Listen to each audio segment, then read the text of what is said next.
Bismillahirrahmanirrahim. Assalamualaikum warahmatullahi wabarakatuh. Alhamdulillahirrabbilalamin. Puji syukur kita panjatkan kepada kehadirat Allah Subhanahu wa Ta'ala, Tuhan yang Maha Esa, Tuhan seru sekalian alam yang telah melahirkan kita, yang menjadikan kita terlahir dari rahim bangsa Indonesia, bangsa yang telah ada di muka bumi beribu-ribu tahun lamanya, yang telah dalam babak sejarah dan hasil penelitian menunjukkan bahwa bangsa Indonesia adalah bangsa yang berperadaban tinggi, bangsa yang telah mendiami bumi Nusantara beratus-ratus bahkan beribu tahun lamanya, dan insya Allah bangsa Indonesia akan memenuhi takdirnya untuk menjadi bangsa yang maju, berdaya, dan adidaya. Perkenankan saya Ahmad Arafat Aminullah, ikut memberikan sumbang saran, urun rembuk pendapat, dan tentunya tanggapan dan masukan menyikapi dinamika dan hal-hal yang berkembang akhir-akhir ini, khususnya dalam tema dan konteks terkait transisi maupun suksesi kepemimpinan nasional bangsa Indonesia, yakni kontestasi Pilpres 2024.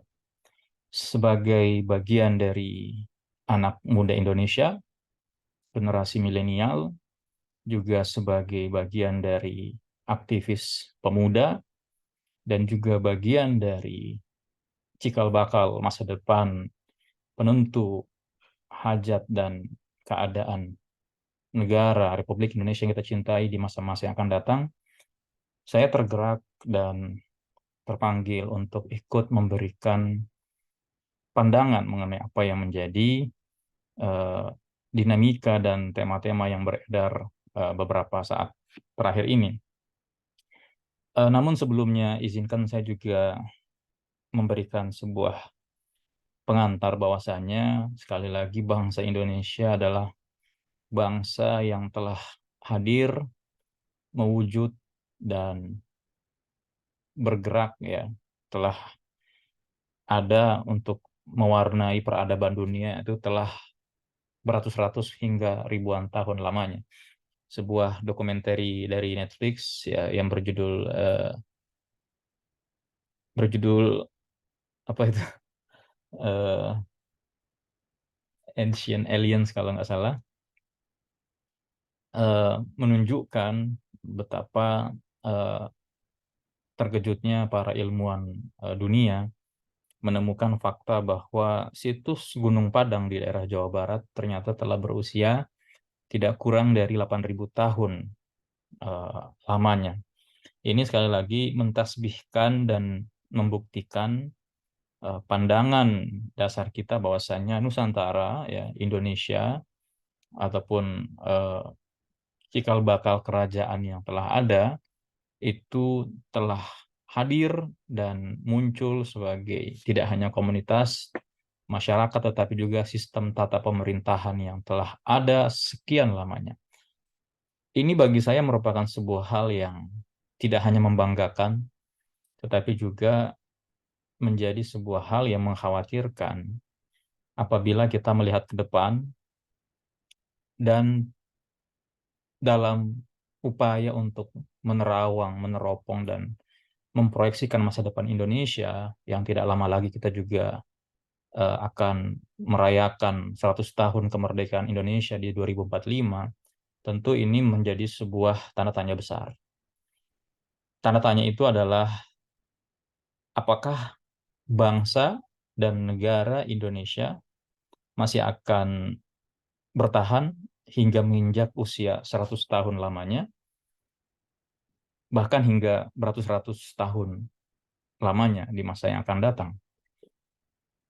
Ini adalah sebuah pertanyaan eksistensial yang selalu menggugah kepedulian, ya, penasaran, dan tentunya keprihatinan kami sebagai anak bangsa. Namun kita percaya dan kita berharap secara optimis bahwasanya Indonesia, Nusantara, dan anak-anak bangsa, ya, bahwasanya Indonesia adalah Indonesios adalah anak bangsa-bangsa, insya Allah dengan izin dan kuasa dari Tuhan Yang Maha Kuasa akan mampu melewati segala macam cobaan yang ada. Dan kita mesti percaya dan waspada bahwasanya tantangan, ujian, dan perjuangan di masa yang datang akan jauh lebih berat, lebih sulit dari apa yang telah kita rasakan ataupun yang telah dilewati oleh generasi sebelum kita. Seperti halnya Bung Karno pernah berkata bahwasanya perjuanganku, kata beliau, meskipun berat tetapi tidaklah seberat perjuangan generasi setelah beliau. Karena perjuangan era Bung Karno adalah perjuangan era revolusi kemerdekaan melawan bangsa penjajah. Sementara perjuangan di masa era pasca revolusi kemerdekaan menurut beliau adalah perjuangan ataupun konflik ataupun pertentangan antara sesama anak bangsa. Hal inilah yang tentunya ikut memantik bara kepedulian dan mendorong saya juga untuk ikut menyuarakan hal-hal yang semoga sedikit adanya ikut berkontribusi dalam upaya mempersatukan, menjaga kohesivitas, dan tetap dalam bingkai negara kesatuan Republik Indonesia yang kita cintai. Oleh karena itu, inilah yang ingin saya utarakan dalam waktu yang mungkin juga terbatas, bahwasanya eksistensi negara Republik Indonesia yang kita cintai tentu menjadi harga mati untuk kita pertahankan dan perjuangkan dan terus kembangkan hingga batas-batas kemampuan yang kita miliki. Era saat ini, era abad ke-21, tentunya ditandai oleh banyak perubahan-perubahan yang bersifat tidak terduga ya atau unprecedented. COVID 2019 adalah salah satu buktinya, dan bangsa yang bisa survive atau bangsa yang bisa memiliki potensi dan probabilitas untuk survival tentunya adalah bangsa yang tidak hanya memiliki resilient atau ketahanan ataupun ketangguhan, tetapi bangsa yang memiliki kapasitas untuk bekerja sama, berkonsolidasi, dan saling bahu-membahu, bergotong royong untuk menjaga survivability dari bangsa dan negara tersebut. Ada sebuah adegan yang menarik kalau kita mengambil rujukan pop culture dari salah satu film Marvel ya, di mana di sebuah adegan yang mengetengahkan tokoh Thor sebagai salah satu superhero-nya terkait Asgard, ketika dikisahkan atau digambarkan bahwa Asgard sebagai negeri yang sangat indah ya, negeri dewata, negeri yang sangat maju peradabannya, hancur luluh lantak karena serangan dari seorang raksasa yaitu Hela, yang tidak lain juga adalah kakak dari Thor. Dalam perjalanan menemukan kampung halaman baru, ada dialog yang menyatakan bahwa Asgard itu bukanlah tempat, tetapi Asgard itu adalah di mana rakyat, masyarakat, maupun bangsa Asgard itu berada. Saya pikir ini menjadi hal yang relevan untuk kita cermati dan mudah-mudahan bisa kita jadikan suatu benchmark ya ataupun standar bahwasanya eksistensi kita sebagai bangsa yang majemuk, yang telah silih berganti turun-temurun sekian lamanya, beribu-ribu tahun mendiami Nusantara, tentu mengikatkan diri pada ikatan kebangsaan anak-anak bangsanya. Saya pikir ini adalah salah satu pandangan ataupun perspektif yang ingin saya bagikan, bahwasanya meskipun kemudian kita mengenal istilah nusa bangsa ataupun tanah air sebagai platform ataupun melting pot bertemunya anak-anak bangsa yang kemudian bersepakat membangun sebuah negara dengan landasan falsafah ideologis, falsafah ideal, dan juga berdasarkan imajinasi serta mimpi-mimpi para founding fathers negara kita. Tetapi hal pertama, hal yang paling fundamental yang menjadi tali temali dan pertemuan kita semua sebagai anak bangsa Indonesia ataupun anak keturunan Nusantara adalah keberadaan kita bersama-sama sebagai manusia yang hidup di atas bumi Nusantara ini. Yang kita terlahir dari tanah, air, ya, menghirup udara yang sama di negeri Nusantara yang kita cintai. Saya pikir ini fondasi yang sangat penting untuk kita ingatkan kembali, karena negara ya ataupun bingkai kebangsaan tentu harus memiliki landasan dan ikatan yang mempersatukan tersebut. Apakah kita menganggap bahwasanya bangsa Indonesia adalah bangsa yang disatukan oleh ikatan primordial? Apakah bangsa Indonesia adalah bangsa yang disatukan oleh keberadaan kita dalam ruang fisik yang sama, atau dalam hal ini menempati tempat hidup yang sama? Saya pikir tidak ya, karena sejarah telah membuktikan bahwasanya kebersatuan kita pada ruang geografis itu sangat bersifat nisbi ya, dan mengingat bahwa Indonesia atau Nusantara adalah negara arkipelago atau negara kepulauan, tentu ini semakin memperkuat asumsi saya bahwasanya keindonesiaan kita, ikatan kebangsaan kita lebih dulu harus dibangun mengacu pada ikatan kita sebagai sesama anak bangsa. Sekali lagi, apa yang saya maksud dengan bagaimana kita mencoba memahami bahwa kebangsaan kita, dan utamanya dalam kacamata melihat basis eksistensial kita sebagai warga negara, itu harus dibangun seperti apa. Saya ingin menegaskan bahwa sebelum kita melihat diri kita sebagai anak bangsa yang sebagaimana Sumpah Pemuda menyatakan bersumpah satu nusa, satu bangsa, dan satu bahasa, sepertinya kita memiliki titik nol yang harus kita tinjau kembali.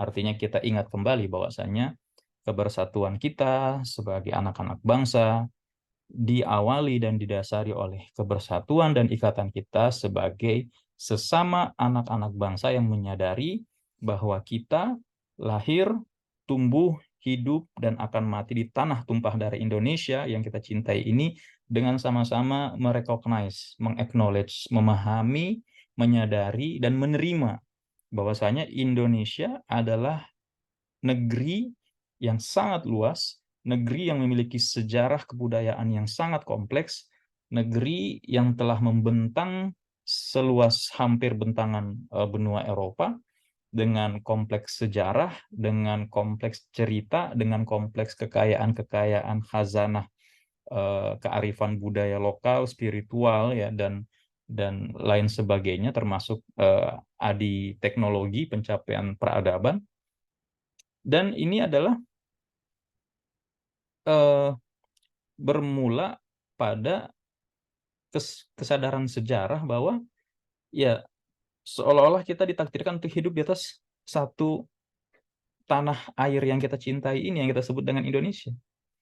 Kenapa ini menjadi penting? Karena saya pikir ketika kita melihat pada sejarah bangsa-bangsa yang lain yang mungkin tidak seberuntung Indonesia ya, yang selalu diliputi oleh nuansa perang saudara ya, konflik berkepanjangan, pertarungan rezim kekuasaan, dan yang mengerikan adalah saling bunuh-membunuh ya, menghilangkan nyawa dan seterusnya.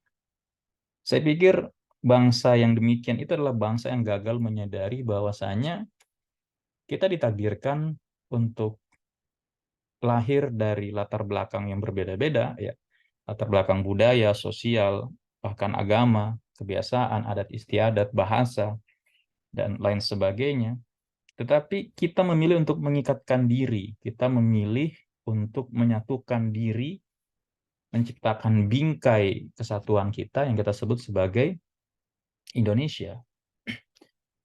Ini tentu memerlukan penjabaran yang lebih konkret dan praksis ya. Tetapi kembali di bentangan dunia sana kita melihat dengan cukup miris banyaknya bangsa-bangsa yang hingga saat ini pun masih disibukkan dengan perang saudara misalnya. Di sisi lain, ketika kita kembali melihat pada kacamata sejarah dan sependek yang saya pelajari dari sejarah tersebut, saya menarik sebuah kesimpulan ataupun benang merah bahwasanya Nusantara memang adalah negeri tanah bumi pertiwi yang indah, yang tidak berlebihan kiranya para pujangga, para tokoh menyatakan bahwa Indonesia bak tanah surga yang dilemparkan ke bumi, Zamrud Khatulistiwa, sebuah negeri yang sangat subur, dianugerahi kekayaan alam yang melimpah ruah, dan tentu dunia melihat ini sebagai sebuah mutiara permata yang sangat menggiurkan untuk dimiliki, apalagi ditaklukkan. Maka dalam konteks sejarah maupun babat pitutur yang kita lihat dari generasi ke generasi, kita melihat bahwasanya Indonesia ataupun Nusantara itu memang dari dulu memiliki banyak kerajaan-kerajaan, ya, kesultanan-kesultanan, pemerintahan-pemerintahan, baik yang bersifat lokal maupun yang membentang memiliki jangkauan kekuasaan yang sangat luas, ya. Kita bisa melihat pada sejarah kerajaan Majapahit misalnya, yang terkenal dengan tokohnya Patih Gajah Mada yang memiliki sebuah sumpah, ya, untuk menyatukan rentang kekuasaan wilayah Majapahit untuk menaklukkan, ya, dalam konteks menggovern, ya, mengatur dan memerintah wilayah yang memang sangat luas tersebut. Dan inilah yang saya pikir menjadi tali temali sejarah tersebut, bahwasanya kerajaan Majapahit meskipun pada masa-masa tertentu pernah berkuasa, memerintah dan menjangkau luas wilayah administrasi pemerintahan yang sangat luas yang membentang dari Sumatera, ya, hingga ke Maluku, hingga ke daerah-daerah lain. Tetapi semua itu punya batasan. Semua itu punya batas waktu, dan garis merah yang saya temukan adalah selalu ada pergantian rezim maupun pergantian silih bergantinya corak kerajaan yang mewarnai kehidupan Nusantara.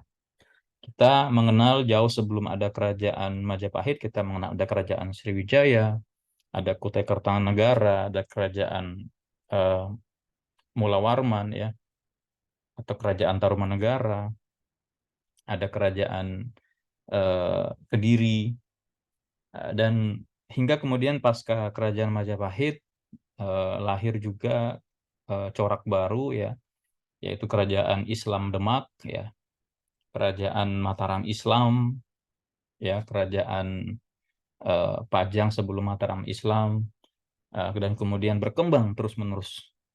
Dan itu memang menemukan puncaknya pada abad ke-17 dan 18, ya. Dan kemudian anasir-anasir maupun peninggalan warisan dari kerajaan maupun kesultanan yang hadir tersebut, ya, sampai lahirnya Kesultanan Cirebon, Kesultanan Banten, juga munculnya Kesultanan Kerajaan Goa Talo, ya, di Makassar, dan kerajaan-kerajaan lain. Di saat yang bersamaan pada cerita peradaban dunia, kemudian Indonesia ditemukan oleh bangsa-bangsa Eropa, ya. Nusantara didatangi oleh bangsa-bangsa Portugis, ya, bangsa-bangsa Inggris dan Belanda. Nah, inilah yang kemudian dengan vessel yang namanya VOC, yang kemudian turn out, ya, dari sejarah kita belajar bahwa terjadilah yang namanya penjajahan. Yang awal mulanya kedatangan dan keberadaan VOC hanyalah, ya, dalihnya untuk berdagang, trading, membeli utamanya komoditas paling berharga saat itu, yaitu rempah-rempah, Dan Indonesia memang adalah negeri yang sekali lagi dianugerahi keindahan alam dan kekayaan sumber daya alam, dan termasuk diantaranya adalah sumber daya nabati, tanam-tanaman, rempah-rempahan. Kemudian berangsur kerjasama dagang, upaya ekspedisi dari negeri-negeri nun jauh di sana berubah menjadi keinginan untuk menganeksasi, keinginan untuk mengambil alih penguasaan, keinginan untuk melakukan monopoli perdagangan dan membatasi akses-akses ruang gerak penguasa Nusantara saat itu untuk berdagang atau memperdagangkan komoditasnya di luar vessel VOC yang ada tersebut. Nah, inilah yang kemudian memicu terjadinya revolusi sosial di bangsa Indonesia di abad 19. Dan konon kabarnya kita dijajah ya tidak kurang dari 3,5 abad oleh bangsa Eropa tersebut, ya khususnya Belanda, dan juga tidak ketinggalan bangsa Jepang pernah datang ke Nusantara menjajah pada konteks momentum Perang Dunia Kedua. Nah, kalau kita melihat pada akar kesejarahan, bahwasanya bangsa Indonesia adalah bangsa antik ya, bangsa purba yang telah mendiami Nusantara ini beribu-ribu tahun lamanya. Kemudian di abad-abad sejak abad pertengahan ya hingga ke abad 18 ya silih berganti kerajaan. Kemudian kita mulai membuka diri dan menghadirkan pergaulan dunia ya dengan hadirnya, dan bangsa Indonesia adalah bangsa yang sangat terbuka ya. Bangsa Cina, kita menjalin relasi dengan Imperium Tiongkok, kemudian bangsa Portugis datang dan seterusnya. Sekali lagi ini bagi saya memberikan sebuah gambaran bahwasanya memang keberadaan gugusan dan rangkaian kepulauan di Nusantara yang sangat luas ini ya, yang tidak kurang dari 17.000 pulau-pulau ya membentang, dan Indonesia Nusantara itu adalah sepertiga daratan karena negara kepulauan, 2/3 lautan, dan 3/3 angkasa, ruang angkasa. Ini menandakan bahwa Indonesia memang primadona dan wilayah yang sangat menarik untuk didatangi, dikunjungi, ya, apalagi dikuasai. Apa yang dikuasai? Ya, tentu banyak hal ya. Masyarakat, kekayaan alam, dan uh, juga tidak lupa kekayaan dari sisi kebudayaan dan peninggalan-peninggalan warisan leluhur nenek moyang yang memang memiliki nilai budaya yang sangat tinggi. Ya, Candi Borobudur salah satunya misalnya, ataupun candi-candi yang lain ya, Candi Prambanan. Kemudian banyaknya artefak-artefak dari berbagai macam zaman peradaban purba ya, beberapa eh, fosil atau bekas kerangka manusia purba ditemukan di banyak tempat di Nusantara ya. Fosil manusia purba dari Meniran, kemudian eh, di gua purba yang ditemukan di gua Leang-Leang di Maros di Sulawesi Selatan, dan di beberapa tempat lainnya. Sekali lagi ini menunjukkan betapa kayanya sejarah kebudayaan, sejarah sosial, antropologi, dan kekayaan kesejarahan bangsa-bangsa yang mendiami blok-blok pulau-pulau Nusantara yang berada di dua samudra ya, dan di antara dua benua tersebut. Tetapi pelajaran yang sangat menarik adalah bahwasanya pun dalam rentang waktu yang sangat luas tersebut, pun dengan begitu banyaknya silih berganti corak pemerintahan, kekuasaan, kerajaan-kerajaan yang menonjol dan mampu menjadi kerajaan besar yang mengkonsolidasikan ataupun memerintah wilayah-wilayah yang sangat luas ya. Selalu ada eh, satu nilai yang bagi saya menjadi nilai yang telah diwariskan turun-temurun ya dari leluhur kita, yaitu eh, nilai kesatuan dan persatuan. Dan kesatuan dan persatuan ini tentu bukan sebuah hal yang eh, utamanya bagi kita anak muda harus melihatnya secara eh, diterima begitu saja ya, atau taken for granted. tentu setiap upaya persatuan dan kesatuan membutuhkan banyak perjuangan, ya, bahkan pergolakan dan pengorbanan.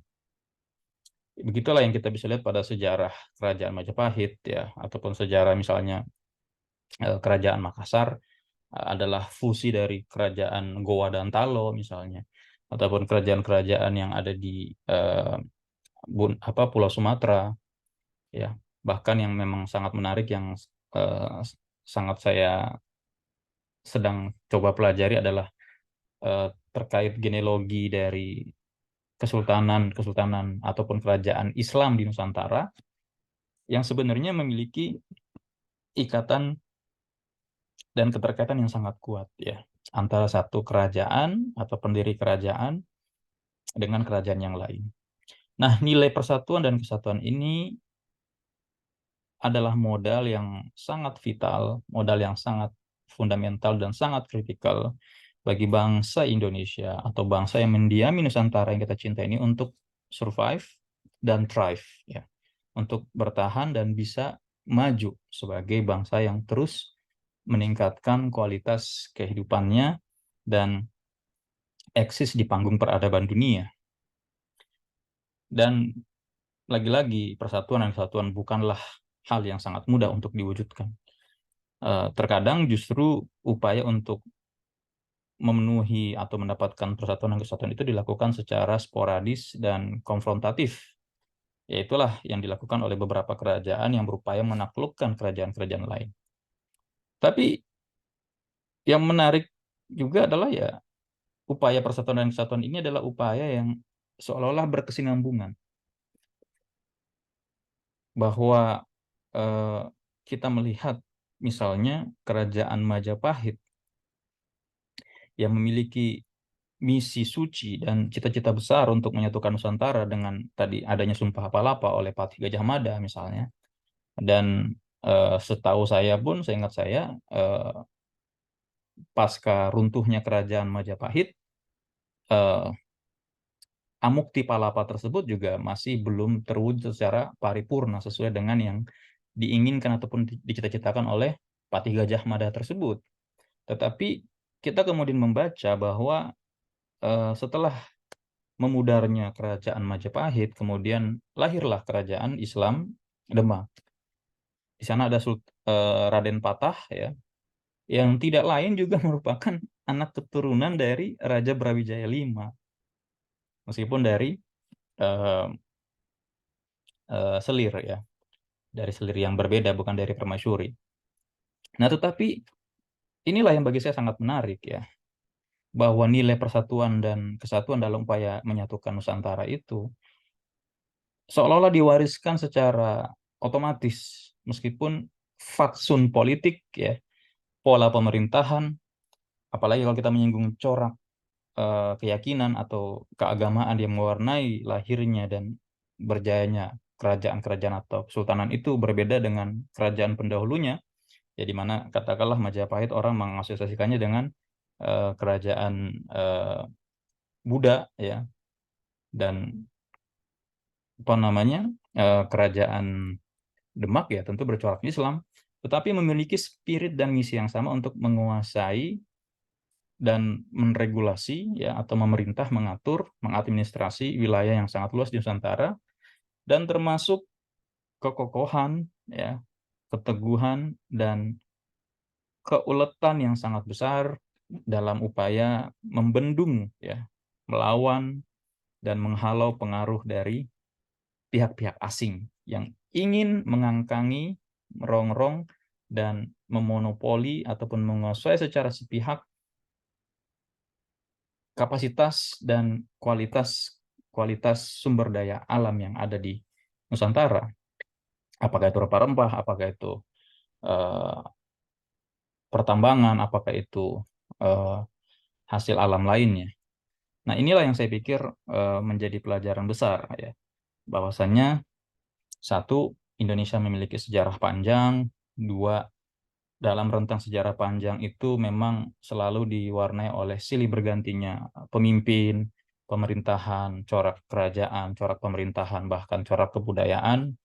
Ketiga, eh, selalu ada upaya untuk menjaga dan mewujudkan persatuan dan kesatuan, termasuk bagian sangat penting ya dalam upaya menjaga persatuan dan kesatuan tersebut adalah dalam upaya ya pertahanan negara, dalam upaya pertahanan untuk membendung, menghalau dan mengusir penjajah. Dan kita mesti memperluas makna penjajah ini karena bangsa Indonesia dalam preambul Undang-Undang Dasar 1945 menyatakan bahwa penjajahan di atas dunia harus dihapuskan, dan kita mesti memahami bahwasanya penjajahan itu memiliki banyak wajah yang berbeda-beda. Kalau di dulu kita melihat penjajahan mungkin diwujudkan dalam bentuk perbudakan manusia. Penjajahan mungkin ditunjukkan dengan wajah kolonialisme.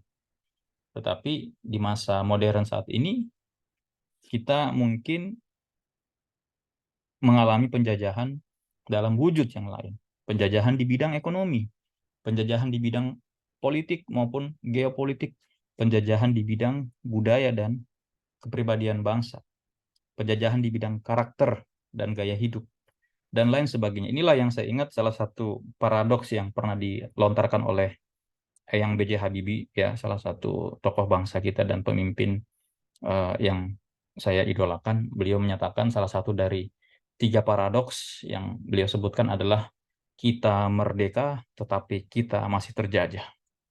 Ya, ini semoga menjadi pemantik dan memberikan sebuah landasan berpikir secara ideologis bahwasannya kehadiran bangsa Indonesia tentu bukan tanpa maksud apa-apa. Artinya, bangsa Indonesia dengan segenap sejarahnya yang kaya, dengan kompleks kebudayaannya dan peradabannya sangat tinggi, saya pikir memiliki panggilan dan hutang sejarah untuk menampilkan dirinya menjadi bangsa yang bermartabat, unggul, dan maju di pentas peradaban dan pergaulan dunia. Namun, itu bukanlah hal yang dengan mudah bisa kita wujudkan apabila kita tidak memiliki konsensus, kesepahaman, dan kesatuan yang solid dalam upaya mewujudkan cita-cita ideal dari apa yang pemimpin-pemimpin terdahulu, founding fathers, dan tokoh-tokoh bangsa kita telah gariskan. Disinilah ketika berpijak mengingat kembali pada konteks kekinian, saya merasakan bahwa tidak banyak dari kita yang peduli pada sejarah. Tidak banyak dari kita yang mencoba mencari titik temu dan kesamaan asal muasal, kesamaan genealogi, keturunan, kesamaan nilai-nilai falsafah kebudayaan, dan kesamaan-kesamaan lain yang perlu kita temukan, kita rawat, dan kita eksplor untuk menjadikan kita bangsa yang sinergis dan harmonis. Apalagi saat ini kita tengah dihadapkan pada godaan demokrasi. Sebagian menyebutnya sebagai pesta demokrasi, di mana 5 tahun sekali estafet kepemimpinan ya dikocok ulang dan diserahkan pilihannya kepada publik, masyarakat, rakyat bangsa Indonesia untuk menentukan siapa yang akan dipilih dan terpilih sebagai pemimpin nahkoda bangsa Indonesia ke depan. Yang kita lihat dengan cukup miris meskipun gejalanya tidak sefrontal dan terpolarisasi seperti Pilpres 5 tahun yang lalu, adalah praktek dan demonstrasi politik yang kurang bermartabat, yang banyak orang mengatakan cacat secara etik, ya, mengangkangi konstitusi, dan ya kemudian ini memantik aksi reaksi yang memicu banyak perdebatan dan keprihatinan di tengah-tengah masyarakat. Nah, inilah yang coba saya tawarkan, bahwasanya terlepas dari siapa yang akan dipilih dan terpilih, terlepas dari adanya polarisasi ataupun adanya kandidasi yang berbeda-beda antara adanya pasangan calon presiden dan wakil presiden pertama, kedua, dan ketiga, saya pikir bangsa ini harus meningkatkan kedewasaannya dalam berdemokrasi, harus meningkatkan kapabilitasnya dalam membuka ruang-ruang diskusi, dialog, bahkan debat secara objektif, ya, untuk melihat jauh ke belakang pada landasan sejarah yang sangat kompleks, yang sangat kaya yang kita miliki, dan meneropong jauh ke masa depan.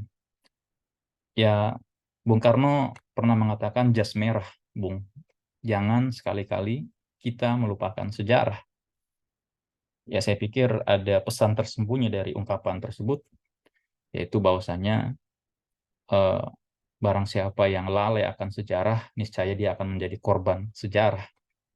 Dan bukankah korban atau cerita kesejarahan bangsa Indonesia di Nusantara dulu juga pernah diliputi oleh pengalaman dan sejarah-sejarah pilu, ya, perang saudara antara sesama anak bangsa, perang yang diwarnai pertumpahan darah, krisis, kesengsaraan, menyengsarakan masyarakat, dan termasuk diantaranya adalah perang akibat politik pecah belah, politik adu domba, divide et impera, yang dilakukan, digencarkan oleh kolonialis, yang tidak lain dan tak bukan diarahkan untuk memecah belah kesatuan kita, merontohkan kekuatan kita, meruntuhkan kekuatan kita, dan membuat kita lagi menjadi lebih mudah untuk dikuasai dan didikte oleh orang asing. Inilah pertanyaan kritisnya. Bagaimana saya hanya ingin menggugah kita, marilah kita belajar kepada sejarah masa lampau, melihat bagaimana peralihan silih bergantinya kekuasaan secara moderat, demokratis, dan bersahaja pernah terjadi, ya, utamanya dalam babak-babak era modern ini, dan bagaimana nilai-nilai dan pengalaman-pengalaman yang positif tersebut tentunya harus kita jaga dan kita pelihara. Apakah kita menginginkan terjadinya reformasi jilid 2 misalnya? Apakah kita hanya ingin diam, bersikap apatis, ya, utamanya generasi muda, melihat hiruk-pikuk politik ini karena hanya berpikir bahwa saya tidak ada kaitannya dengan politik dan saya bukanlah seorang politisi, meskipun pada akhirnya kita semua akan dipengaruhi oleh konsekuensi dari pilihan-pilihan politik yang kita ambil maupun yang kita tidak ambil. Apakah bangsa ini benar akan bisa mencapai yang namanya bonus demografi dan menyongsong Indonesia Emas 2045 tanpa rasa cemas? Ya, jawabannya saya pikir selalu ada pada hikmah dan pelajaran yang terkandung pada kesejarahan kita. Seorang rekan saya menyatakan dalam istilah Jawa yang sangat kuno, sangkang sangkan paraning ing dumadi, katanya. Ya, bagi saya yang bukan orang Jawa tetapi mencoba mempelajari falsafah budaya Jawa tersebut, ya, diingatkan bahwasanya kita harus mengetahui jati diri kita. Dan jati diri kita tentu salah satunya bersumber pada asal muasal yang menjadi jalan hadirnya kita ke atas muka bumi ini.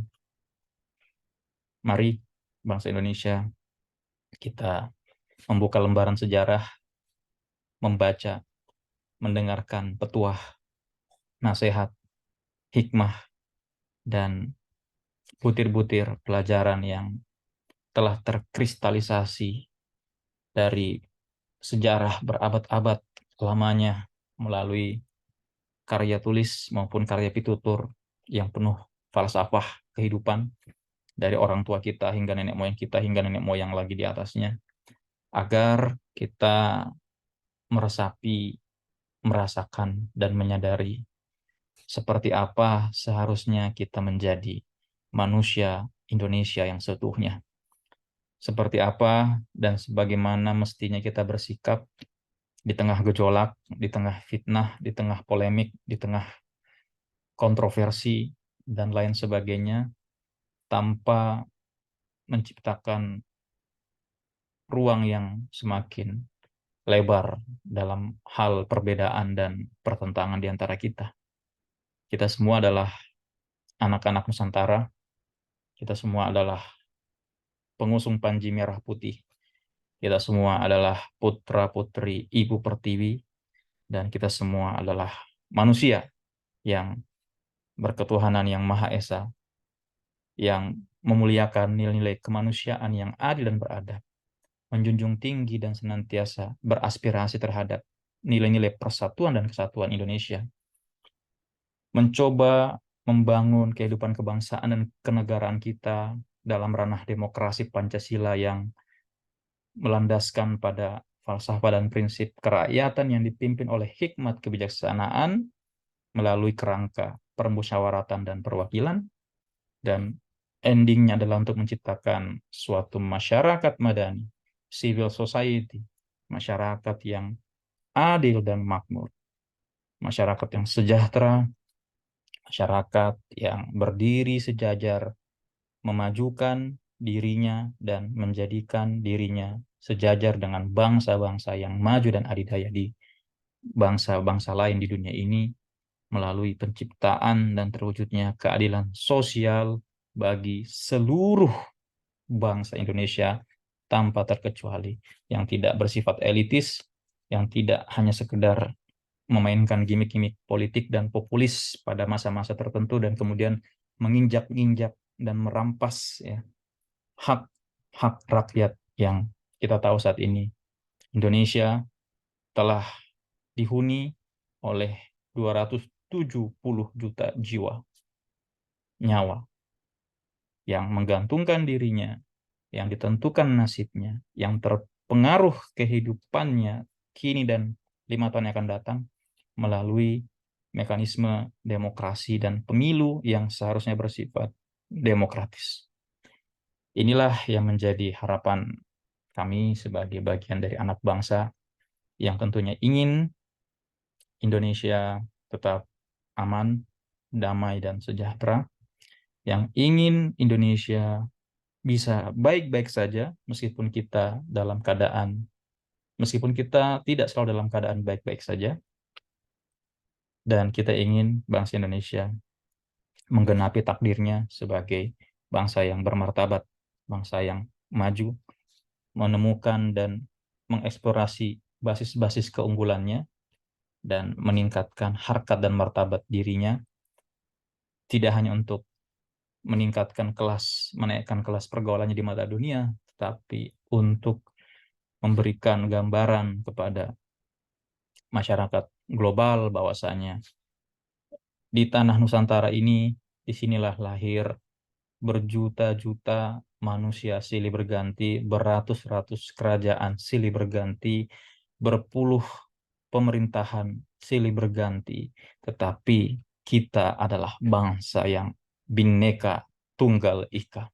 Kita menyadari kita berbeda, kita menyadari kita tak sama, tetapi kita bersepakat, kita berkomitmen, kita berpegang teguh pada prinsip dan landasan falsafah kenegaraan kita, bahwasanya meskipun kita semua berbeda-beda, tetapi kita mengikatkan diri pada satu kesadaran entitas eksistensi kita, yaitu Negara Kesatuan Republik Indonesia yang kita cintai. Demikian, semoga bermanfaat.